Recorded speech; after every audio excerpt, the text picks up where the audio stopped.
To today's 3D print.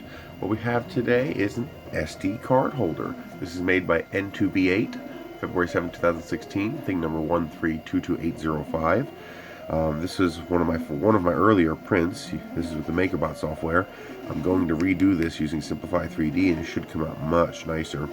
But it's functionally amazing. I mean, it works great. The threads are nice and clean. You gotta crank it down a few times and loosen it, take it off, loosen it, take it off, loosen it, shake out all the dust. But once you do, as you can see, it just spins on there. I mean, it works fantastically. It holds 6 SD cards. You just slip them in there.